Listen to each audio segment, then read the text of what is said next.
আসসালামু আলাইকুম এভরিওয়ান, কেমন আছেন সবাই? আশা করছি ভালো আছেন। আর এইরকম ঠান্ডা ঠান্ডা 3 গ্লাস শরবত চোখের সামনে দেখলে কে না ভালো থাকে, সবাই ভালো থাকে। আর এই শরবতটা কিসের কালার দেখে নিশ্চয়ই বুঝতে পারতেছেন। আবার লেবুর শরবত ভাইবেন না, লেবু দিয়ে সাজাইছি মাত্র। এই শরবতটা হচ্ছে কাঁচা আমের স্পেশাল শরবত। এটা একটা ভিন্নধর্মী শরবত। এটা আমি অন্যরকমভাবে রেসিপিটা তৈরি করেছি, চলুন তাহলে দেখে নেওয়া যাক। আর এই রেসিপির জন্য আমার এখানে প্রয়োজন আম আর একটা শসার 3 ভাগের 1 ভাগ। প্রথমে আমি আমটাকে কেটে নিচ্ছি। ডিসিশন নিলাম না, আমটা পরেই কাটি, আগে শসাটা 3 ভাগের 1 ভাগ করে নিই। এখন হচ্ছে আমের খোসাটাকে ছাড়িয়ে নিচ্ছি। রেসিপি যদি ভালো লাগে তাহলে চ্যানেলটি সাবস্ক্রাইব করে পাশে থাকবেন, এটা আমার অনুরোধ। তাহলে আপনারা আরও স্পেশাল রেসিপি আমার চ্যানেলে পেয়ে যাবেন। এখন হচ্ছে আমটাকে আমি কুচি করে কেটে নিচ্ছি। আমটাকে কাটতে কাটতে আমি তো টায়ার্ড হয়ে গেছি। আমের ভিতরে দেখি বড়াও আছে। আপনারা কি বলেন জানি না, আমাদের ওদিকে এটাকে বড়া বলে। এখন আমি এটাকে এরকম টুকরা করে কাটতেছি, দেখতেছেন ছুরিতে ধার আছে তারপরও কাটে না। কাটতে কাটতে ক্লান্ত হয়ে গেছি আমি। আমগুলো কাটা শেষ, এক টুকরো হাতে আসছে, মনে হচ্ছে এটা না খেলেই নয়। ইসি রে, কত মজা! তুই খাবি? তোরে দিতাম না। আমার ভাই ওপর প্রান্তে বসে আছে, সে বলতেছে আমাকে একটু দাও। আমি বললাম তোরে দিতাম কেন, এ আম আমার। তারপরও একটু দিলাম, অল্প একটু লোভ লাগাইলাম। এরপরে শসাটাকেও আমি এভাবে কুচি কুচি কুচি কুচি করে কেটে নিচ্ছি। অনেকেই বলতে পারেন আমের শরবতে শসা কেন? এটা একটা স্পেশাল শরবত, তাই শসা ব্যবহার করছি।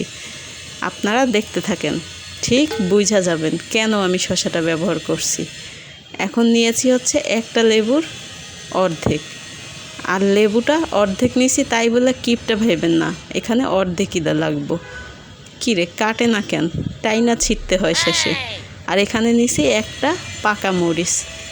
কাঁচা মরিচ নাই, তাই গাছের তো একটা পাকা মরিচ খুঁজে ছিঁড়া নিয়ে আইছি। আর এখানে নিছি পুদিনা পাতা, তাও আমার ছাদের গাছের। দেখেন কত সুন্দর পুদিনা পাতা। এখন আমি এই ব্লেন্ডার জগ নিয়েছি। সেইখানে সব টুকরা করা শসা আমগুলো দিয়ে দিচ্ছি।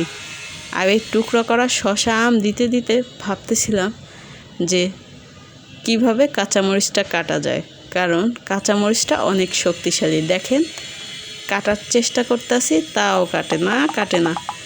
কি আর করার, কোনো মতে অনেক প্রচেষ্টার পরে কাঁচামরিচটা কাটতে পারলাম। সরি, এটা পাকা মরিচটা কাটা হয়ে গেছে। এখন হচ্ছে এখানে যাবে হচ্ছে একটা শুকনো মরিচ। প্রথমে ভাবলাম এটাকে কাইটা নিই, পরের ডিসিশন পাল্টাইয়া এটাকে হাত দিয়ে ভাঙা দিলাম, কারণ ছুরির চেয়ে আমার হাতের পাওয়ার অনেক বেশি। আর এখানে এখন দিচ্ছি পুদিনা পাতা। সরি, আমার ভিডিওটা ঝাপসাইয়ে গেছে, এখন ক্লিয়ার হয়েছে। পুদিনা পাতাটা দেওয়া শেষ হয়ে গেছে। পুদিনা পাতা দিতে সময় লাগতেছে, তাই আমি ভিডিও মাঝখান দিয়ে কাইটা সব পুদিনা পাতা দিলাম। এখন এখানে দিছি বিট লবণ। আর এটা হচ্ছে স্পেশাল একটা মশলা, আমার তৈরি জিরা। এখানে জিরা দিয়েছি, ভাজা জিরার গুঁড়া, আর সামান্য স্বাদ মতো হাফ চা চামচের মতো লবণ। আর এখানে দিচ্ছি এই চা চামচের 3 চা চামচ চিনি। আপনারা চাইলে চিনিটা বাড়াই কমাই দিতে পারেন, তবে টক জিনিসে চিনি কম হইলে ভালো লাগে। আর এখানে 1 কাপ পরিমাণ পানি দিচ্ছি।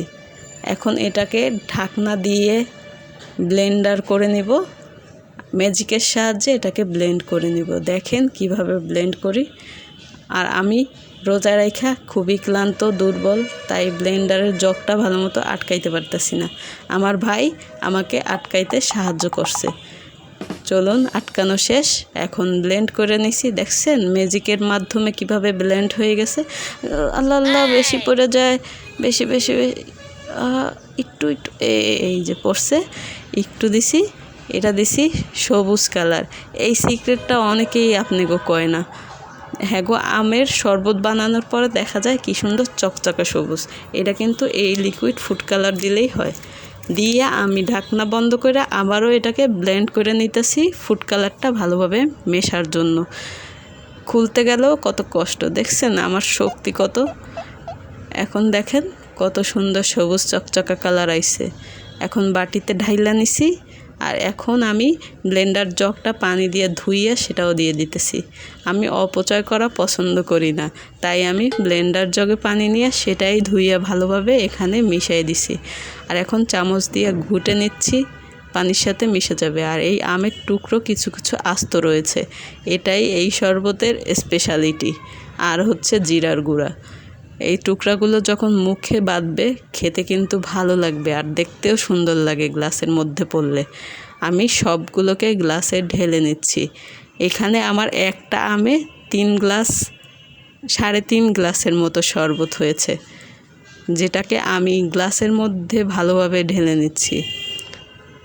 কিছু কিছু গ্লাসে দেখতেছেন আপনারা আমের টুকরো বেশি পড়ছে, কিছুটাই কম পড়ছে, তাই আমি উঠাইয়া একটু থুয়ে দিছি যাতে সবগুলোতে সামঞ্জস্য থাকে। তাই আমি আমের টুকরাগুলো ভাগাভাগি করে 3 গ্লাসেই দিয়ে দিছি। না হলে এ বলবে আমারটাই কম গেছে, ও বলবে আমারটাই কম গেছে, দরকার আছে তাই। আর এখন উপর থেকে লেবু দিয়ে এরকম করে সাজাইয়ে দিচ্ছি। এটা সবাই দেয় কমন, তাই আমিও দিলাম মানুষের দেখা দেখি। আর এখন এখানে একটা একটা বরফের টুকরা দিয়ে দিচ্ছি। আর বরফের টুকরা না দিলে কিন্তু মজা কম হইব না, বরফটা দিলাম ঠান্ডার জন্য। আর এখানে একটু পুদিনা পাতা দিয়ে আবারও সাজাই দিচ্ছি। পুদিনা পাতা দিয়েও কিন্তু সবাই সাজায়, সবাইটা দেখে দেখে আমিও কিন্তু নকল করছি, তবে আমার রেসিপিটা কিন্তু ভিন্ন ছিল। দেখেন এখন আমি সিনেমেটিক শট দিয়ে আপনাদেরকে দেখাচ্ছি। এটা দেখলেই কিন্তু এখন মুখের জল, নাকের জল, চোখের জল সব এক হয়ে যাচ্ছে। দেখেন কত সুন্দর চকচকা একটা আমের শরবত হয়ে গেছে। এই রেসিপি ভালো লাগলে বাসায় ট্রাই করতে ভুলবেন না, আর কমেন্টে জানাইতে পারেন রেসিপি কেমন হয়েছে। দেখেন কত সুন্দর হয়েছে। আমি তো ভাবতেছি 3 গ্লাস আমি পুরো একাই খাবো, কিন্তু এখানে আমার ভাই এসে হাজির, আর একজন অ্যাবসেন্ট আছে, তাই ভাবতেছিলাম খাওয়ার পরে ওনার থেকে কি আর একটু নিব নাকি, আমার কি কম